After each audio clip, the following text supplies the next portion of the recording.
Hey, what's going on, everyone? It's Steven the Laggy Gamer. Yes, and to steal from a grub gun term, is what we seem to be doing a lot here in AGP community. I'm back! But anyway, love grub gun, love your grub gun. What a way to start out my video.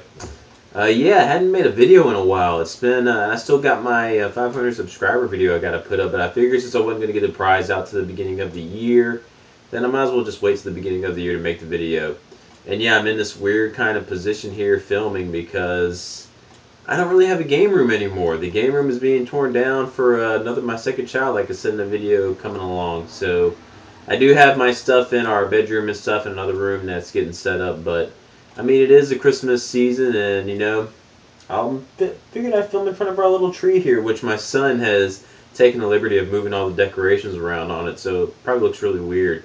And I know the lights probably look really weird in the camera too, but you know what? We're going to roll with it, and I'll see how this looks with another light gleaming in my face. So, but yeah, I figured instead of doing just the top 10 games, pretty much like everyone does every year, our favorite games of the year that got released, I'm just going to show you guys my top three.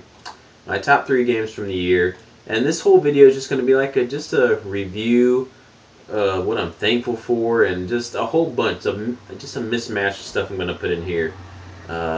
It's just going to be randomness. But we'll start off with my game of the year choices, of course. And right now I'm sitting on the floor again because I don't have a chair that can really fit what I'm trying to do. But I'm already getting uncomfortable, so you're going to have to bear with me. But before I go over everything in my Game of the Year picks and stuff, if you want to hear my top 10 list, please go listen to our newest episode of Another Gaming Podcast we just did. I will leave a link in the description. Go check that out. We had a lot of fun, me, Chance, and Dustin. It's a really long one. We try doing one a month. We do long podcasts, but you can just space it out between a month. And I actually do go over my top 10 in that video. So if you want to hear the full top 10, go in there and check out that video because you will hear the top 10 that I have picked. But in this one, you're only going to get the top 3. But I figured first I'd let you guys know all the games that I beat this year. And I have on here, I was keeping track of all the games. I think it might be missing a few or some. I've played more than this, but these are the games that I actually beat. And I thought it was more than this, but I beat 50 games this year, all in total. And 23 of them, I want to say, were 2013 releases. But I figured I'd run through the list real quick. I won't go into any descriptions of them and just let you guys know all the games that I beat and played this year. And starting from the beginning of the year, I think these are the first videos I made. So here's a quick wrap up of all the 50 games that I actually played and beat. Hotline Miami, Bastion, To the Moon, Ni no Kuni, Walking Dead, a Telltale game, Anarchy Reigns, Gunman Clive, Dragon Ball Z Attack of the Saiyans, Castlevania Lords of Shadow, Dead Space Extraction, Kirby 64, The City of Final Fantasy, No More Heroes, Raiden Fighter Aces. I believe that has a pack of like 3 or 4 games in. I beat all the ones in there.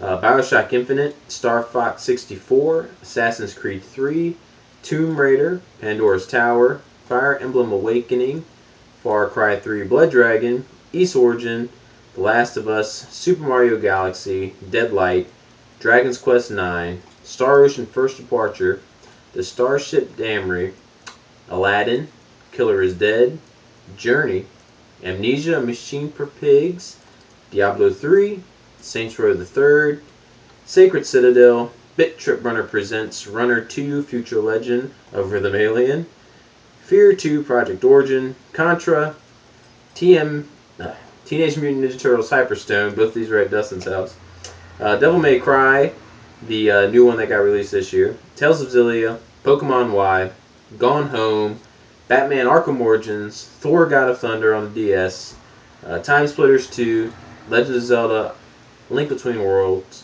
Dishonored, Brothers: A Tale of Two Sons, and Need for Speed Most Wanted. So those are all the games that I finished to completion this year. And like I said, there are a bunch more that I was playing, like even new releases. Shin Megami Tensei 4.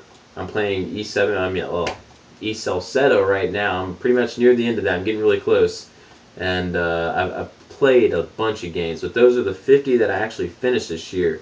And I'm pretty stoked that I finished that many. But as far as new releases, yeah. I figured I'd just show you guys my top 3. Again, if you want to hear a top 10, check out that episode of Another Gaming Podcast. But my top 3 games of the year of 2013, we'll go ahead and get it started.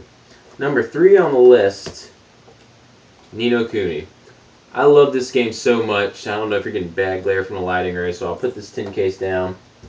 That game, just the charm in it, the visual effects, the music was just beautiful. I just loved everything about it, the presentation, and really, it's really that charm. It was really touching to my heart, like just playing a game like that. It kind of moved me, really moved me actually. So I know the game is a pretty basic RPG, and people don't really like the battle system in it, kind of, but it's just one of those things that clicked with me. Kind of like the 13 battle system. People don't like that one, but I love that battle system, and this one too. So I really enjoyed this game. I did a video on it, so if you want to hear my thoughts on it, check out the video. But I really love that game. That's why it's number 3 on my list. Number 2 and number 1. This could go basically either way, but what it all boiled down to, I'll get into it when I explain it. But a game that held number 1 for the longest time for me, but it is now number 2, and I actually got the hated case on there, but that is BioShock Infinite.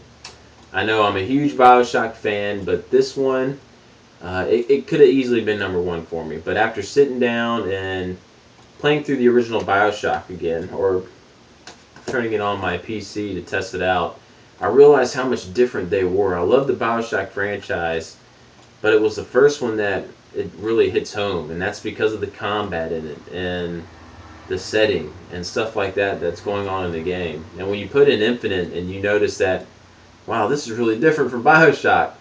It's not really this. It's a lot of action, a lot of gunplay, and that's not what BioShock was about the first 2. So it was after that sunk in the second time, kind of going back into BioShock again.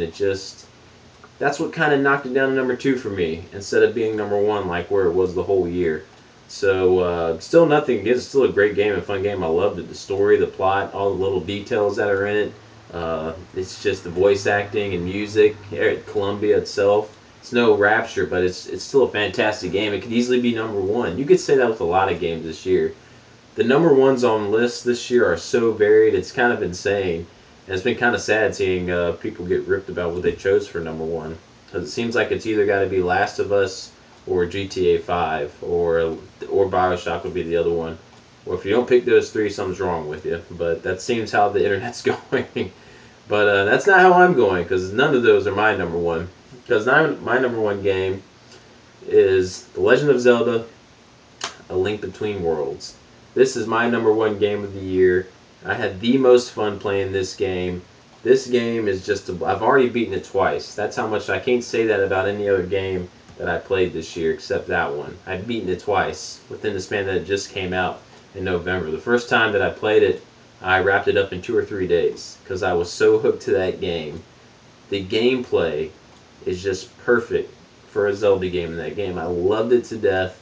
I loved everything about it, from visuals, music, to the simple story it told, but yet deep, somber, and emotional tone that the game had, to the ending, everything about it. I believe I saw where someone told me, I think it was Rusty, R.A. Lewis, said that GameSpot gave it their game of the year. And man, I couldn't believe that someone gave that game of the year, because I was going to give game of the year as well, and I think they are getting slammed for doing it. I don't know why a Zelda game can't be the number 1 game of the year. It blows my mind, but it is my game of the year. I loved it. If you're a 3DS owner, you got to get this game because it is that special. Did a video on that too, and we go into depth talking about it in the podcast. We go into depth with pretty much all these games and my top 10 in the podcast. So, like I said, do yourselves a favor and go check it out. So those are my top 3 games that came out this year, but I figured I'd share with you guys what was the best game I played this year, the one I had the most fun with and really enjoyed. And if I would have played it the year it came out, it would have been right up there with the others. Now, after we talked about this last night, and then after thinking about it again in my head, after as much as I talked about Zelda, is it really better than Link Between Worlds, though, this game that I'm going to mention? After really hammering out, I don't know, it'd probably be 1A, 1B. That's how close it is. But the game that I'm talking about that I really enjoyed more than most or many of them, is Dishonored.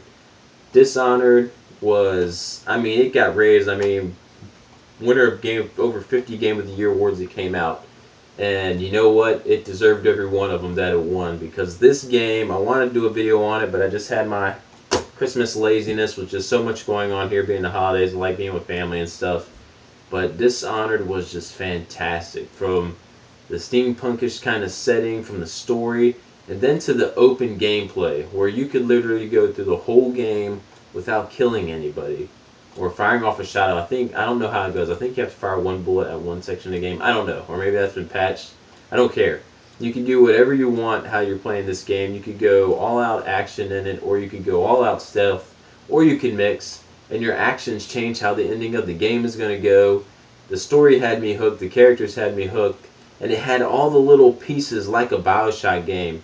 If you wander into a certain apartment building, that building and that one bedroom had its own little story to tell, with either bodies that you saw laying in there or just notes in it. And I love environments and games like that, and that is what Dishonored did. So it was just fantastic. I wish I could do a whole video on it. If I get a chance, I might try to do one. But just throwing it in there, because I know most of you probably played through Dishonored and got to experience it. But I loved that game. So I wanted to give shout outs to it.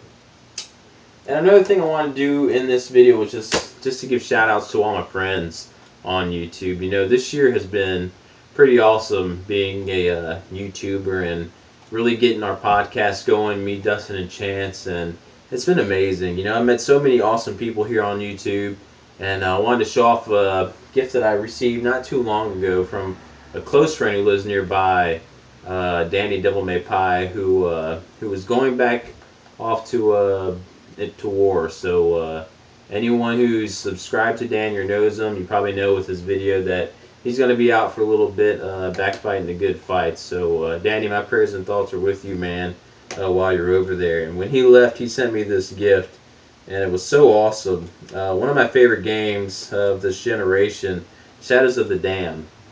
But if you notice at the top, if I can zoom up on it, it's actually signed by the voice actor who does the voice acting of the main character. And he has signed on there, Stephen Bones for Everyone. And I just thought that was awesome. And I forget the voice actor's name. I wanted to look it up before I started this, but I didn't. But this guy is a well-renowned voice actor. He has a list of accolades of voice acting that is crazy. Is it Jim Lee? Is that it? I don't think that's his name. But, I mean, it's insane. The one that stuck out to me the most is that he was Tom from Toonami. The little voice acting that Tom had, but that was just awesome. But his titles are just enormous, and I can't believe he sent me an autographed copy of this game just out of nowhere. So Danny, you are awesome. He's done that through me throughout the year. He's just sent me stuff from packages, sent me bonuses. So I wanted to give him special shouts of that, and anyone who knows him, just he's going overseas again, so just pray for him if you're a praying man like me. But if not, just keep him in your thoughts. I hope he does okay out there, and we can't wait to have him back on YouTube, making more videos with us again and getting back on the podcast again. He's a great guy. And also, just again, my good friend Dustin, that was an amazing experience, get to go up there and seeing him. I wish I could have stayed longer. We could have done more together. There's so much you can only cram into one weekend, and it was just awesome. I got to dance the war dance. I got to experience actually seeing game shops in the city. I mean, I don't have any game stores around here, so that was awesome, just being able to go game hunting and just hanging out with the good guy who I respect on YouTube and who I mean, when I call him a friend, he really is a friend. So it's just awesome I got to do that. So Dustin, big shout outs to you, man, and just being able to hang out and go see you. And hopefully that's something like we did a gift exchange, and Happy Console Gamer just put up their Christmas gift exchange and stuff on their YouTube channel again. I love those videos, and if I can make it a tradition to go up there to Dustin where we do our little thing, I mean, that'd be cool, because I had a great time doing that too. And also with Chance, Doom Waves, the Doombringer, coming in and being our third co-host on our podcast. Chance has been a great friend as well. He's also sent me stuff. He sent me another. We're doing a Secret Santa with our AGP chat, and he took the liberty to send me and Chance gifts anyway. I mean, me and Dustin gifts anyway, even though we weren't supposed to do that, your rule breaker. But Chance is such a great guy, so funny, and we really have a lot in common when it comes to. Dustin's like my RPG guy who I can bounce things off with, and Chance is my first-person shooter guy. So there's something for everyone. And then everyone else in our AGP chat who I've got to grow close relationships with Fen Trooper, Movie Star Kid, and I won't say their real names just in case. RPG Swagman, Ultimate Floyd. Everyone knows Scott now from being. I'll say his name because everyone knows it from as many times he's been on our show. TG Appileus, Aerodynamish. I don't want to forget anyone because we got so many people in there. Uh, Sporadic Spacebar. And I said TG Appileus. I don't know. I know I'm forgetting someone who's in our chat because we got 11 or 12 people in it. But it's all you guys. It's just been awesome getting to form relationships and stuff with you guys. Rusty, Ari Lewis. There you go. And there's probably more, and I just keep forgetting. But it's been fun talking about games and stuff with you guys throughout the year. And it's been pretty cool. 500 subscribers this year, and I don't know, it's awesome. So hopefully next year I can still be able to do this as much as I did this year. I know I got my second child coming, like I said, so we'll see how it goes. But you know what? If it ends next year, so be it. But I'll definitely want to keep trying to do the podcast because that's easier to maintain. And we're going to try to be pumping out more episodes of that. So if you enjoy listening to me, Dustin, Chance, or anyone in our circle here, just give it a listen because I think it's pretty entertaining, especially when we just did. Especially some of our guests we get on there. They're all great. So give us a listen. So again, everyone, thank you for watching this. And I don't know. I guess that's it for this. Will be the last one for the year. So have a happy new year. And Christmas is in a couple days, so have a very Merry Christmas. And I guess that's about it. Lagging out.